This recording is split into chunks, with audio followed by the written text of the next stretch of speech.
Hey guys, welcome back to the channel. Joe here, and today's video was... Let me start again. Hey guys, welcome back to the channel. Joe here, and today's video is one of 13 I'll be putting out on a recent... Hey guys, welcome back to the channel. Joe here, and today's video is one of 13 I'll be putting out of a recent three hike, would you believe? On a recent through hike I did with my brother-in-law Paul in Western Victoria. We just finished the Grampians Peaks Trail. It's a new trail that opened up in November 2021, and I was lucky enough to be able to do it this year. So it's the longest hike I've ever done, and one of the most challenging and one of the most spectacular. So I thought, hey, I may as well video it, do a day-to-day video highlighting some of the sites, the highlights, the trail conditions, the campground facilities, all that stuff. Put some video together day by day for you guys to check out, especially anyone wanting to do the hike themselves. It would just give you a good idea of what you're in for, basically, what the campgrounds are like, what the trail is like, views, waterfalls. Oh my god, this hike had everything. Views were spectacular, ridgeline walking, mountain climbs, scrambling, rock scrambles, creek crossings, you know, nothing too crazy, but oh, just an amazing hike. Waterfalls, views out to mountain ranges, views out to fields, canola fields, farms.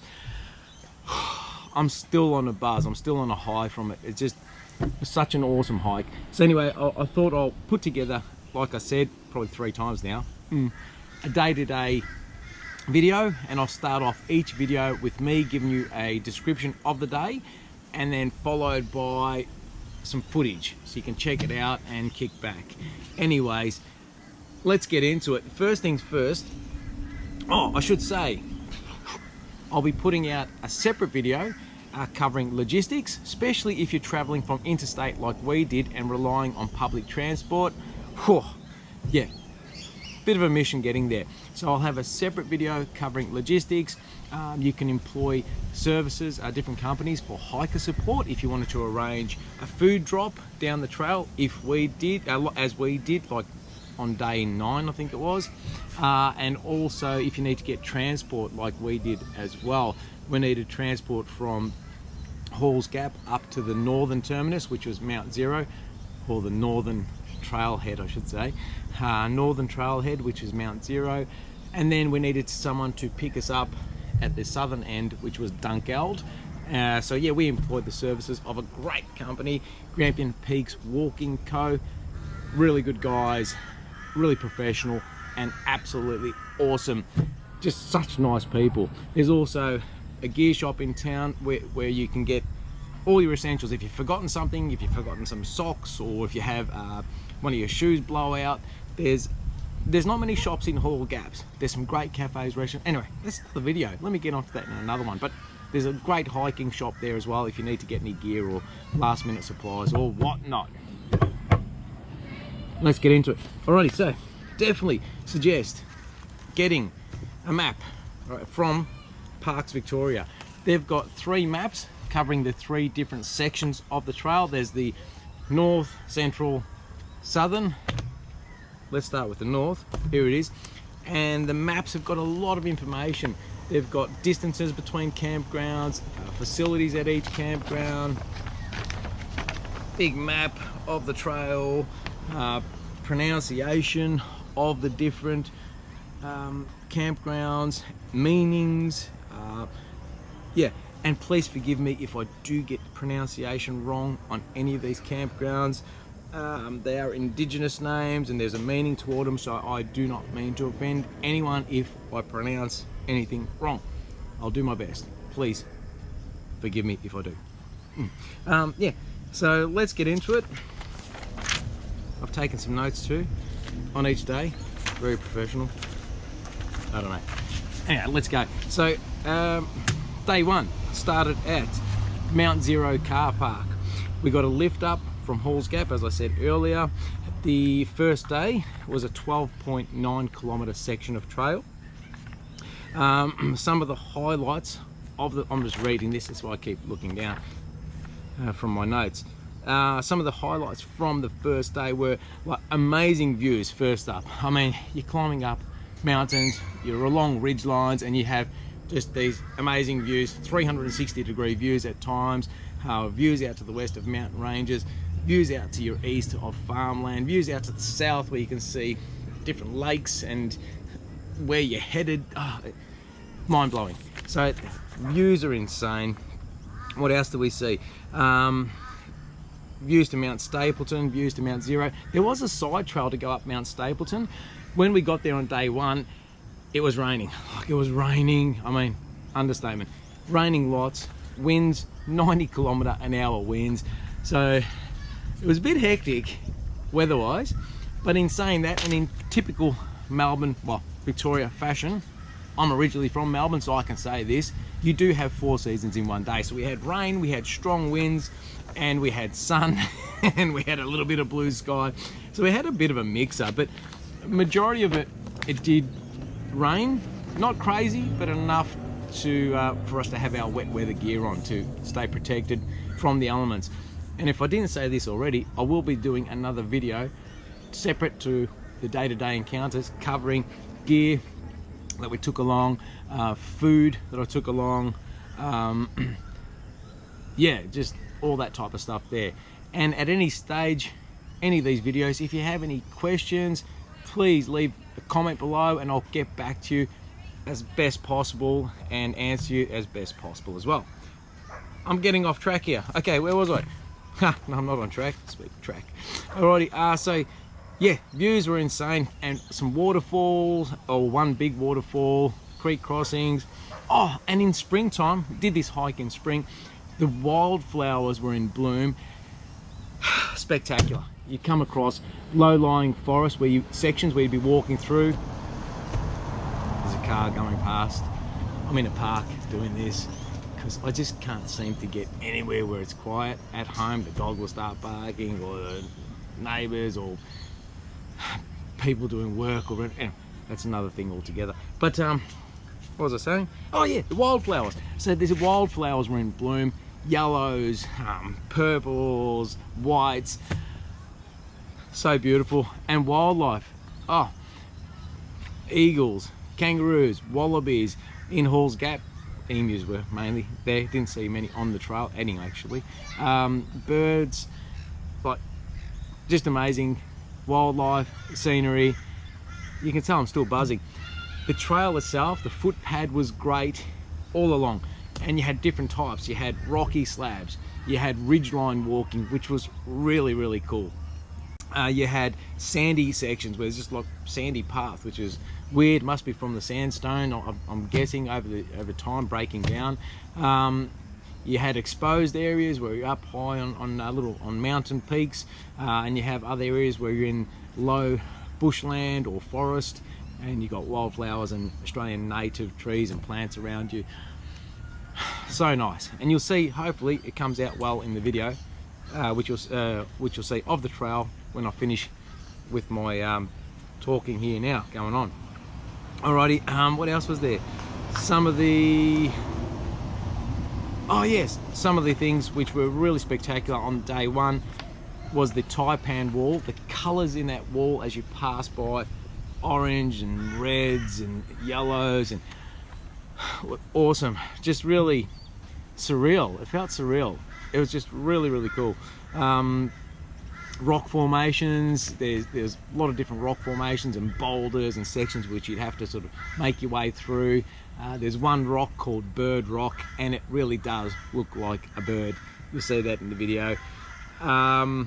Anyway, the trail itself was amazing, easy to follow. There's these little yellow markers, triangle markers, through a lot of sections, and honestly hard to get lost unless you just walk off, because you're blown away by the scenery and walk off the trail, which I sort of did in one section, but didn't take long to get back on. I'd also suggest, on that note, having a digital map from All Trails or Terra Maps. I use All Trails. I reckon it's awesome. So if I ever did come off the trail or wanted to see where the trail was heading, I could pull it up on my watch, or my Garmin, or on my phone, and yeah, really easy to follow. So don't have to worry about that. So it was a good hike. It was an amazing hike, actually. Day one, I was just blown away being there, planning for so long to be there, then actually be there doing it. It was really cool. So ups and downs, ridgeline walking, mountains down in low sections, creek crossings. Eventually get to the campground, which is Barigar campground, pronounced Barigar campground. Vic Parks, top effort, top job, well done, thumbs up on the campgrounds. They were all slightly different. Some of them didn't have shelters, which sort of sucked, especially being in that region where it can get very cold in winter. Even in spring we had -0 nights on most of the nights. Very, very cold. But in saying that, they've done really well with what they've put together. So the first campground, Barigar campground, we had a hut, a hiker hut, which had it was a communal hut basically. You had benches in there, bench seats, charge stations for your USB chargers if you want to charge your phone up, or camera, GoPro like I did, or power banks. There's a light in there as well. There's it's like a solar power batteries in there, I'm guessing, because there's panels on the roof. So the hut itself was awesome, and in an emergency you could sleep in there, as we did on night 2 at Gar campground. All the hikers did. It was really windy and it was freezing cold and it was pouring rain, so everyone was just soaked, got in there, hung their gear all over the place and rolled out their mat and jumped on into their sleeping bag. So everyone slept in there. It was quite fun actually. We got to know a few people on the trail.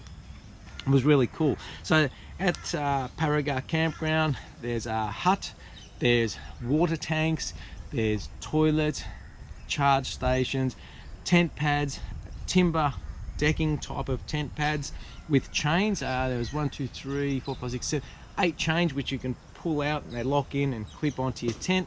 Now, given that most tents, well, I suppose some tents will fit in them perfectly, like in the center, and you can hook them up in the corners and the sides and you're good to go. A lot of other tents you've got to be creative with, such as myself. I've got a trekking pole tent, so didn't align with all the chains in the direction and angles. So I suggest bringing some extra guy line, which is what I did, and just get a little bit creative. It didn't take long, sorted it out, and I had a perfect pitch every time I slept in my tent. There's no issues there whatsoever. Anyway, I think I've covered everything in terms of what I wanted to before the video, and I'm going to be doing the same thing with all 13 videos that I'll be posting. So now you'll see some footage with some music to it.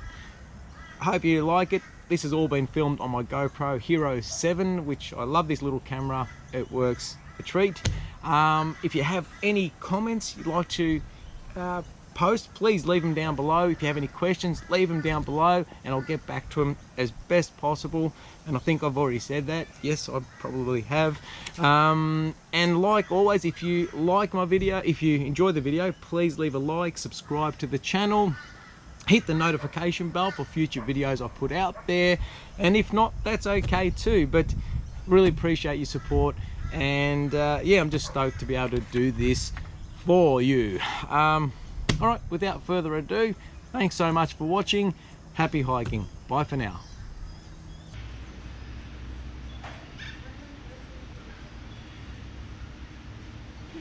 First day today, Grampians Peaks Trail. Heading up to Mount Zero shortly, getting a bus transfer up there to start the northern section of the 13-day hike.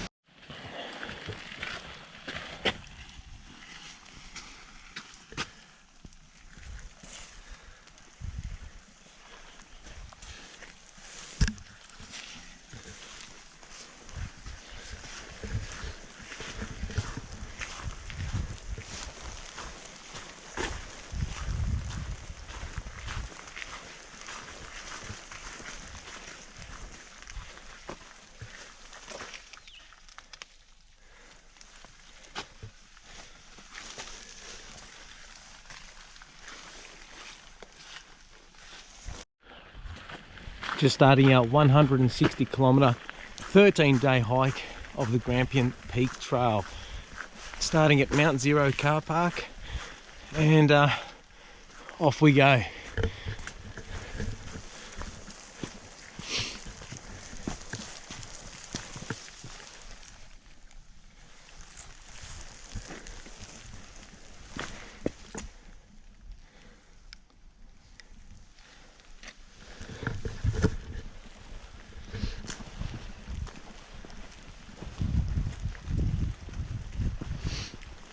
What do they call this? Flat rock?